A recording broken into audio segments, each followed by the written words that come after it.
नमस्कार, मी Suvarna home kitchen मध्ये परत एकदा तुमचं अगदी मनापासून स्वागत। सगळ्या सबस्क्रायबरचे धन्यवाद, सगळ्या व्ह्यूअर्सचे मनापासून आभार।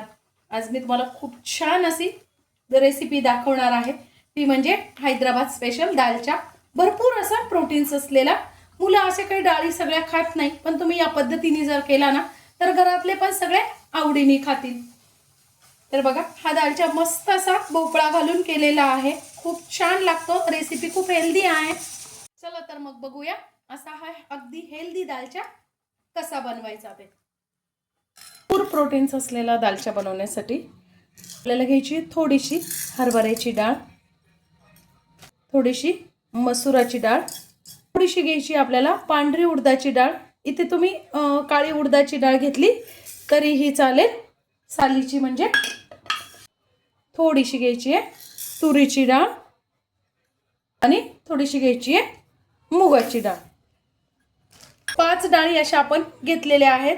आता तुम्हाला किती दालचा बनवायचा त्यावर डिपेंड आहे डाळी। तुम्ही कुठल्याही एका डाळीचाही पण बनवू शकतात, किंवा मग मुलं असं खात नाही या निमित्ताने सगळ्या डाळी खातात, म्हणून मी असा मिक्स करून करणार आहे। तुम्ही यात कुठलीही वेगळी डाळ अजून घालू शकता, किंवा मग एखादी डाळ कमी पण करू शकता, किंवा मग एकाच कुठल्या तरी डाळीचाही करू शकता। आता आपल्याला ह्या डाळी छान 3 ते 4 पाण्याने स्वच्छ धुवून घ्यायचे। आता स्वच्छ 3 ते 4 पाण्याने डाळ छान आपण धुवून घेतलेली आहे, आणि जितकी आपली डाळ असेल ना त्याच्या दीडपट पाणी आपल्याला घालून घ्यायचं आहे। आता टोटली ही 1 वाटी डाळ आहे, तर मी इथे 1.5 वाटी पाणी घातलेलं आहे। यापेक्षा जास्ती पाणी घालू नका। आणि एक टिप मी आज सांगते तुम्हाला, खूप महत्त्वाची आहे। डाळीत कमीत कमी पाणी टाकायचं, म्हणजे डाळ छान शिजते पण आणि कुकर पण खराब होत नाही। बहुतेक जणांचं काय होतं, डाळ शिजायला ठेवलं की खूप पाणी टाकतात आणि मग कुकर खराब होतो। तर बघा, फक्त मी 1 वाटी डाळ आहे तर 1.5 वाटी पाणी घातलेलं आहे। घ्यायची थोडीशी हळद, त्यानंतर एक मी इथे बघा छोटासा अर्धा इंच दालचिनीचा तुकडा घेतलेला आहे, तो पण टाकून घ्यायचा आहे। दालचिनी जरूर टाका पावसाळ्याच्या दिवसात, म्हणजे सर्दी खोकल्याला आराम मिळतो। 3 ते 4 शिट्ट्या करून कुकरला छान डाळ शिजवून घ्यायची आहे। आता बघा, जोपर्यंत आपली डाळ होतीये तोपर्यंत आपल्याला थोडीशी तयारी करून घ्यायची आहे। इथे मी भोपळा घेतलेला आहे, यातला आपल्याला थोडासा भोपळा घ्यायचा आहे काढून। भोपळ्याचं साल काढून बारीक फोडी करून घ्यायच्या आहेत, खूप बारीक पण नाही करायच्या आहेत, मी तुम्हाला दाखवते कशा करायच्या। त्यानंतर 2 ते 3 मी इथे घेतलेले आहेत हिरव्या मिरच्या, एक टोमॅटो आपल्याला बारीक चिरून घ्यायचा आहे। त्यानंतर थोडंसं आलं घ्यायचं आहे, आलं, कोथिंबीर आपल्याला बारीक चिरून घ्यायची आहे। चला बघूया, आपल्या 4 शिट्ट्या केलेल्या आहेत मी। वा, बघा आपण पाणी अगदी प्रमाणात व्यवस्थित घातलं, त्यामुळे डाळ पण छान शिजली आणि आपला कुकर पण स्वच्छ राहिला। आता आपल्याला दालचिनीचा जो तुकडा होता ना तो काढून घ्यायचा आहे। डाळ छान आता आपल्याला गोटून घ्यायची। बघा, तुम्हाला पाहिजे तर गोटून घ्या, किंवा मग असा पण छान लागतो, कारण डाळ आपली छान शिजलेली आहे। बघा, आपल्या डाळ शिजेपर्यंत आपल्या भाज्या पण छान चिरणं झाला। मी इथे भोपळा साल काढून चिरलेला आहे, तुम्हाला पाहिजे असेल कोवळा असेल तर साल ठेवलं तरी हरकत नाही।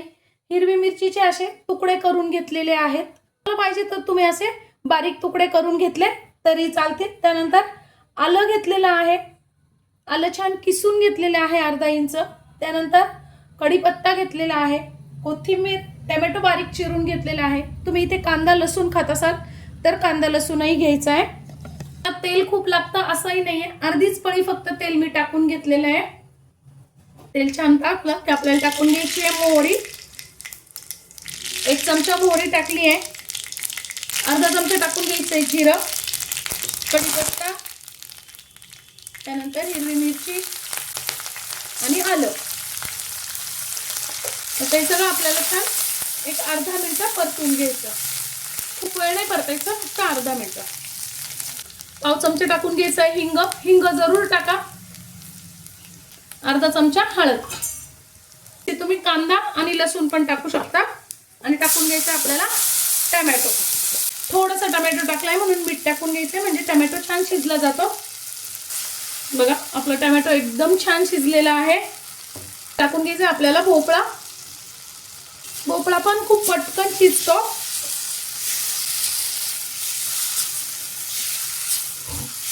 आता थोडंसं पाणी टाकून घ्यायचं आहे, म्हणजे भोपळा आपला छान शिजला जाईल।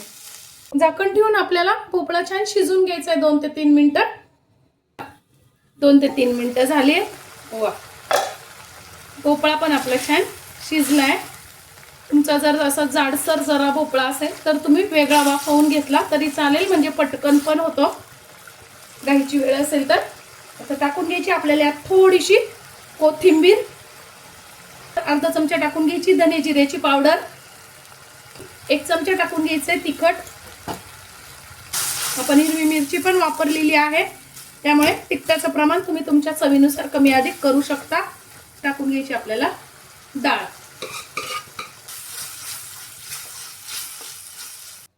आता इथे टाकून घ्यायचंय पाणी। आपल्याला कसं आवडतो घट्ट, तुमच्याकडे कसं घट्ट आवडत असेल तर तुम्ही पाणी कमी टाका, पातळ आवडत असेल तर पाण्याचं थोडंसं प्रमाण वाढवू शकता।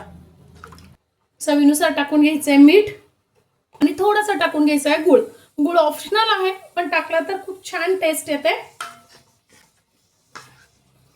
आणि आता छान आपल्याला बारीक गॅसवर उकळू द्यायचं आहे। मस्त असा आपला दालचा तयार आहे, हैदराबाद स्पेशल। खूप छान लागतो चवीला हा। आपण जी दालचिनी घालतो ना त्याच्यात तो तुकडा, त्याचा वास आणि टेस्ट खूप सुंदर येते। किती छान असा आपला दालचा, बघा कलर पण किती सुंदर आलेला आहे। असा हा दालचा तुम्ही भाकरी बरोबर, भाता बरोबर, पोळी बरोबर खाऊ शकता, खूप छान लागतो। आजची माझी ही साधी सोपी अगदी प्रोटीन्सनी भरपूर असलेली रेसिपी कशी वाटली कमेंट्स मध्ये नक्की सांगा। चॅनलवर नवीन असाल तर चॅनलला लाईक, सबस्क्राइब आणि शेअर करा। धन्यवाद।